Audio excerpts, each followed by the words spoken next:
What's up, wrestling fans? Of course, the news that I just keep getting today, that I've been getting tweeted since this happened, actually, was, of course, the news about John Cena tweeting about Kenny Omega on his Instagram account. John Cena posted a photo of Kenny Omega on his account. Cena only sends out photos without any explanation. In the past, he's been known to post wrestlers like AJ Styles, Undertaker, and CM Punk to get wrestling fans buzzing. Now, he has done this. The AJ Styles thing is what comes to mind the most. He did this with AJ Styles, just a little while before AJ Styles showed up at the Royal Rumble in the WWE. So now he's posting about Kenny Omega. Does this mean Kenny Omega is coming to the Royal Rumble? Does this mean Kenny Omega is coming to WWE NXT? What does this mean for Kenny Omega? And what the hell is John Cena doing? We're going to talk about some of the comments and some of the questions that are reacting to this post by John Cena, and we're going to get into those right now. Via the Wrestling Inc. website, Berserker Chunk says, I gotta say, as much as I don't want WWE to sink their destructive claws into yet another free agent that deserves better, it would be quite the mark-out moment to have him in the Royal Rumble as a surprise entrant. I marked out when AJ showed up, and I would again if Kenny Omega showed up. I agree. Now, I know that JD is on opposite feelings about this, whereas he was upset that, if you're not going to win the Rumble, then you shouldn't get into the Rumble. But also imagine if Kenny Omega got into the Rumble and won it and then faced AJ Styles. I mean, that would be pretty crazy. But again, if he loses the Rumble, then that kind of goes against how people who think maybe like JD think. I, for one, in this instance, was not upset that AJ Styles didn't win the Rumble. I was just happy that he was there. He lasted a good amount of time. He ended up getting eliminated by Kevin Owens. And in the long run, it really had no effect on his WWE run whatsoever. He's now been the champion for a while. He's had epic matches with John Cena. He even lost at WrestleMania. If you want to be mad at something, I don't want to be mad at the Royal Rumble. I don't want to be mad at the fact that AJ Styles didn't win the Royal Rumble. There's 30 other guys. It's a crazy thing. And he just got there. But what I was mad at is the way that he was treated in the Chris Jericho WrestleMania match. I believe a guy who lost to Fandango, Chris Jericho at WrestleMania, should just not have lost to AJ Styles, but that's fine. Maybe it was a paying your dues sort of thing, but now AJ Styles on top of the world. I mean, anybody with a brain is voting him as the #1 wrestler of the year last year, so in the long run, it affected him zero. Therefore, I have no problem with Kenny Omega entering the Royal Rumble as well. Now, there's going to be a lot of news in this video, so you definitely want to be prepared because we're going to kick some ass today in this video. I have sent this tweet out to everybody to find out what you guys have to say. So any Patreons, patreon.com/Joe Cronin Show, any patrons that are supporting with $5 or more on there have access, I believe, to the Discord chat. So I'm going to check in with the Discord patrons in a few minutes to see what they have to say about this in just a few minutes. The tweet is out. On the show, Bring It to the Table, which Rosenberg was hosting. I should have hosted it, but Rosenberg was hosting it, and he got a little bit bullied, a little bit double-teamed. I mentioned that Paul Heyman and JBL were like licking their lips. It was almost like Paul Heyman any minute was going to slip out his privates and slide them into Rosenberg. Well, JBL held him down. Rosenberg could have used somebody like me beside him to make sure we put those feelings home and those points home that we really wanted to make. JBL kind of hijacked them and changed the narrative and things like that. Especially when it came to things like, Raw being 3 hours, saying that, that makes them the most money and everything. And it's like, well, that's all great that it makes you the most money. Make the show better. That does not change the fact that the show is still bad. It doesn't mean like, oh, so let's continue to produce a show that's terrible as shit because it's 3 hours long. Because the problem is not 1 hour of Raw has been better than 1 hour of SmackDown. So it doesn't matter if it's 5 hours, 1 hour, 3 hours, whatever. The bottom line is not 1 hour of Raw has been better than SmackDown if you're a normal human being. Granted, the wrestlers on Raw are good, but it hasn't been good. It just hasn't been. And now JBL talking about Bret Hart. I would love to see JBL and Bret Hart in a shoot video against each other. That would be nice. Every man's experience is different. Bret Hart, everyone knows that his career was basically ended by Goldberg. And the thing that I think hurts Bret Hart about it the most is because he literally he saw this coming. He saw the way Goldberg worked, and he saw it coming, and he said, please, just don't hurt me. Now, for all we know, Bret Hart said that before he walked in the ring with everybody. Please don't hurt me, anybody that I'm in the ring with. Because we know how Bret Hart feels about himself, thinks very highly of himself. So it's a double butthurt. You know, JBL kind of went out towards the end of his career, obviously. I mean, yeah, JBL actually could have gone a few more years probably. But, you know, it was really the end for JBL at that point. You know, he'd been really winding down. And, you know, so maybe it makes Bret Hart a crybaby. Maybe it doesn't. I don't know. Bret Hart is just doing what countless other wrestlers do when they get out of the WWE and they're not employed the way they were.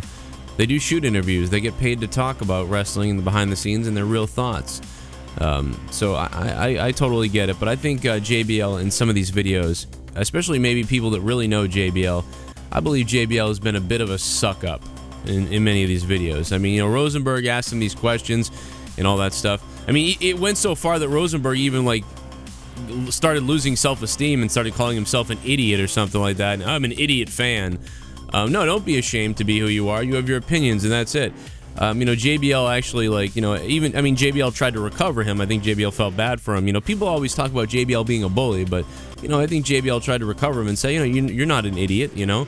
But I do think that JBL was being a little bit soft, and he has a little warped sense of what's going on because he works with the company. There's just a fact. It's nothing about it. I love JBL. I do. I respect the hell out of him. Maybe I'm an idiot fan too. I don't know. Maybe shit. I don't know. But I know I would say what I have to say, and that would be it. I'm not an idiot fan. I'll tell you right now, I am not an idiot fan. I'm going to back up right now. I've been watching WWE since 1987. I'm not an idiot. I've been a commentator, I've been a referee, I've been a wrestler. I've been watching wrestling since I was 5. I've been talking about it forever. The goddamn almost live and breathe it. Don't you tell me that I don't know something, that I don't know what I'm talking about, because I know that Monday Night Raw doesn't have 1 hour that's been better than SmackDown in the last 6 weeks. Try to find it. You can't. You won't. Let's go to the Discord, chat about Kenny Omega. God is here. God has arrived, guys. Listen. I'm filming right now, and I popped in here. This is something new I want to do. But here's the deal. I want to hear from is everybody here? Old Man Davey, it looks like Drep and Jake. Everybody in here? Davey said he's back in the few minutes. Yeah, Davey just popped out. All right. Well, Jake, have you seen this stuff about Kenny Omega? Like the John Cena post and all the rumors don't and shit? give up. John Cena's post about Kenny Omega. Yeah. What do you think about this? I don't know, because last I heard was he had just re-signed a deal, and then after Wrestle Kingdom, everybody's talking like he's leaving. So I don't know if it's. I don't know what's going on. He tweeted something out saying like, "I'm gonna reassess my future." He said he was leaving. Or something like that. It sounded like he was leaving New Japan. Yeah. So I don't know. Well, I mean, he said I understand the fact that he's leaving New Japan. Now, the last time that John Cena did this, it was AJ Styles that I remember, right? He tweeted out AJ Styles or Instagrammed AJ Styles, and what, 2 months later he was in the WWE. Yep. Drep, what do you think? It's hard to think about because, you know, he's just re-signed the deal. Yeah, he's saying that he's going to reassess his future. It's like, make up your mind, man. Yeah, I don't really understand it. That's the biggest thorn in my side about it right now is he's wanting to avoid it, but at the same time, we don't know how much he's getting offered right now. So yeah, it's a good point. It could be WWE's extending the olive branch to Kenny Omega too. So that could be what's going on. Old Man Davey, what's up?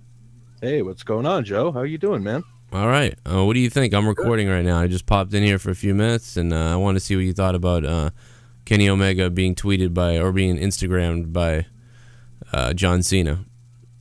Well, I think it's like you said. I heard briefly you said something about an olive branch.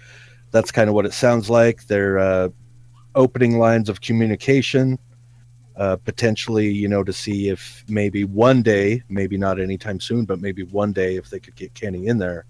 I think if pushed properly and booked right, that Kenny Omega could be a great addition to the WWE roster. And with some of the great work rate guys we have in there now, he could put on some amazing matches, especially with what we just saw at Wrestle Kingdom 11. Oh, yeah. Well, there you go. The Old Man Dave, you nailed it there. You know you've become a narcissist when there's a photo of yourself next to a live video of yourself. No, thank you so much to the patrons who had A little bit of response, mostly confusion, I think, is what a lot of people are feeling out of this because, yeah, we heard that, Kenny Omega was signed and then he's not, and we don't really know. And then Kenny Omega said he's stepping away from New Japan Pro Wrestling for a little while. So we don't know if that means he's stepping away from it or if that's a play within New Japan Wrestling that he's taking some time off in New Japan and that contract is signed. Right now, it doesn't seem to be like anybody really 100% knows what's going on. On another episode of Something to Wrestle with Bruce Pritchard, a show that's been really doing great ratings, I think, and really been giving people a lot of stuff to listen to, they talked about who originally came up with the Nation of Domination's gimmick. And in the Nation of Domination's gimmick, it's being said here that he believes it was Ernie Ladd's idea. The big cat, Ernie Ladd, who consulted with WWE from time to time, he said still at that time. This is coming from Bruce Pritchard, by the way. And he says that, yeah, the big cat, Ernie Ladd, is one of the ones that came up with it. So there's something, if that's who came up with the Nation of Domination or the initial idea of it, think about that. All these years later, us talking about the Ernie Ladd, who would have thought that? I mean, even back then, just no credit. That just shows you the type of kayfabe there was. Even then, even though kayfabe was being broken quite a bit, during the Nation of Domination, you still didn't have anybody really talking about the fact that, Ernie Ladd came up with the idea and things like that. And I know sometimes it takes a while for these things to come out until after the gimmick is over or some people leave the company. Who really came up with the New Day? I mean, maybe somebody did and we don't know about it, but I mean, we all believe, obviously, it was Vince McMahon. It's been said to be Vince McMahon right now. It's like the minute that the New Day happens, it was Vince McMahon. But see, like, the big cat, Ernie Ladd, if he's the one that came up with the New Day, with Nation of Domination, it just makes sense, right? Ernie Ladd comes up with Nation of Domination.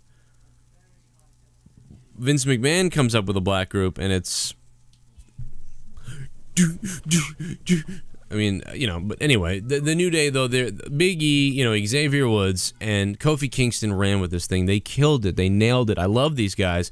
I've always loved Kofi Kingston, obviously, being somebody that I've known years ago. He don't remember me, but I remember him, and he was a good guy, and I loved watching him. Forget all that. Forget if I didn't know who he was. The guy's just a great wrestler and entertainer.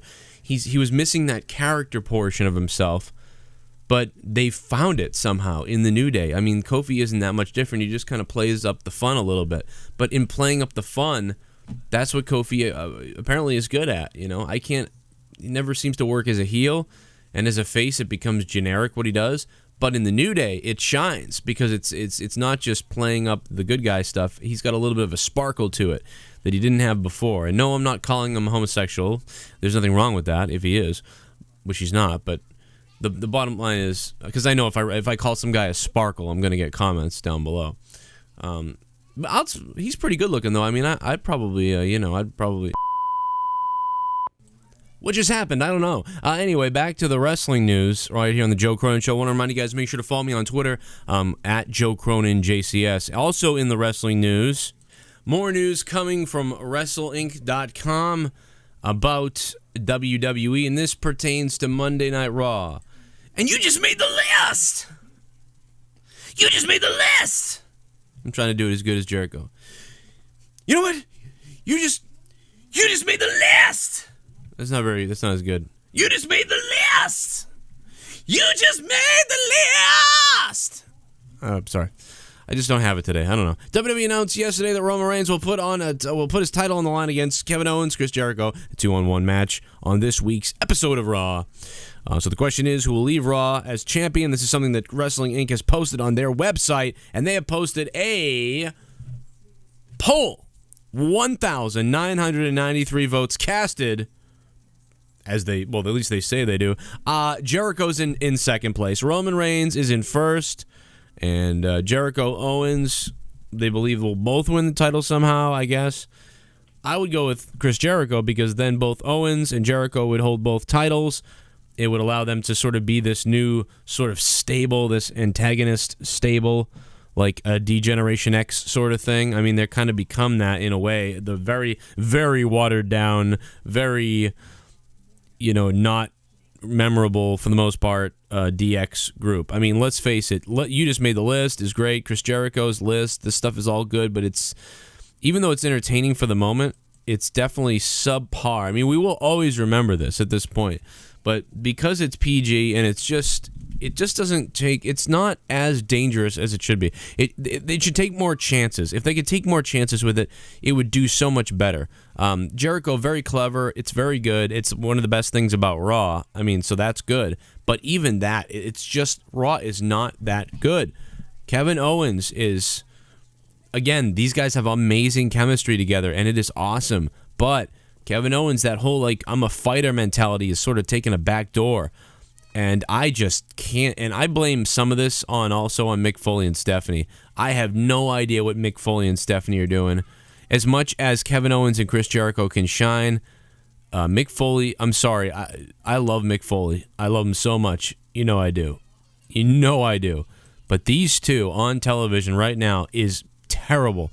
Mick Foley put a bat through his television when he hated Raw a long time ago, and I'll tell you what, when I see these two on my TV, I want to put a bat through it as well. When Stephanie McMahon is a crazy heel bitch, she is awesome, and I love it.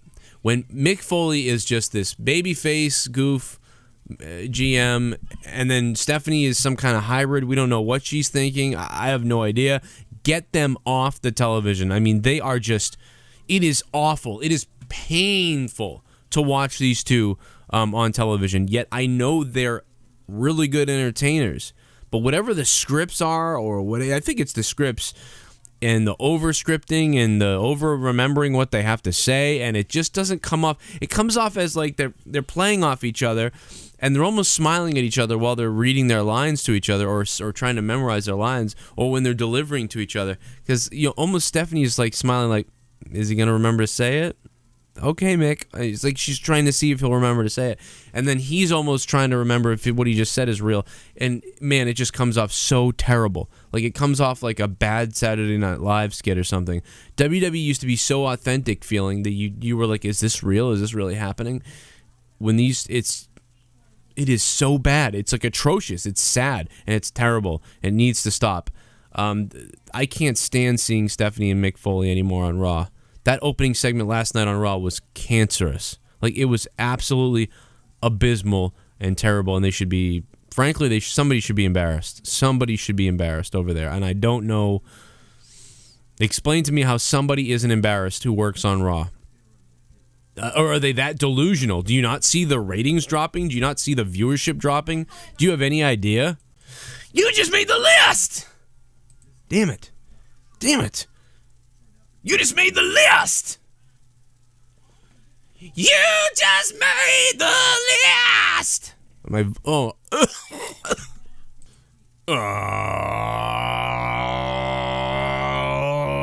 What a rush! Brutal Bob Evans, a friend to me, somewhat. I don't know if he really considers us friends, but he must, because we follow each other on Facebook. I didn't want to post his info up here because I don't know if he really wants that to be shown. But Bob Evans has said, Brutal Bob Evans said, so all the people who knocked Meltzer for getting the hero story wrong are now going to apologize to him like they wanted him to do, right? Like they wanted him to do, right? That's what he's saying. I wrote down below, my response to Brutal Bob on Facebook was, absolutely not. I will not apologize to Dave Meltzer. Because when Dave Meltzer comes and apologizes to me for the 100,000 things that he's gotten wrong, or is inside information that was wrong, or that was inaccurate, or incorrect, or just completely stupid, or that was just obvious thought process. Hey, Enzo and Cass are coming to the WWE soon. Are going to come to the main roster soon. Really? Were you sure about that? Any one of us could have looked at Enzo and Cass and said, they're going to come up to the main roster soon. And then when they come 3 months later, and he goes, there it was, very soon. Look at my green screen is breaking all apart. I'm turning into a fucking alien. Well, there we go. I didn't feel like putting a green screen behind me and doing the chroma keying, so I'm using that internal thing that's like not very good. So people are probably like, fix your, look at this, I'm disappearing, what the fuck? All right, I'm gonna get rid of this. This is creeping me out. I'm not going to apologize to him because of that. I mean, should you apologize when you're wrong about stuff? Yes, you should, but he never does, so why should I? So that is the fact. Dave Meltzer a lot of times just repeats things that are obvious, that are going to happen, that we pretty much all know, and he makes a vague statement about it, so that when it does happen, he can claim that he predicted it somehow. On this day, January 7th, 2002, Triple H returned to Monday Night Raw for Raw 900, one of the most memorable returns in wrestling, I think. Bret Hart may disagree, but this was a pretty big return for Triple H, and it was definitely very memorable. There's a lot of really cool wrestling news that happened on this day, coming from Wrestling Inc. news, going all the way back to like 1964. It's very interesting. I'll put the article up in the description box right over here. You can see all the stuff that took place on January 7th, 2017. Today is January 8th, but it was yesterday. We missed it. Screw it. We'll get to January 8th another time. Well, because I live in fucking hellhole, I have to go now. But I hope you guys enjoyed the video, and hope you click the like button and support on Patreon and all that other shit. I'll see you guys later. I tried to do a video for you today, and it didn't work out so well, and it probably won't work out again, so hopefully I'll do another video, but who knows.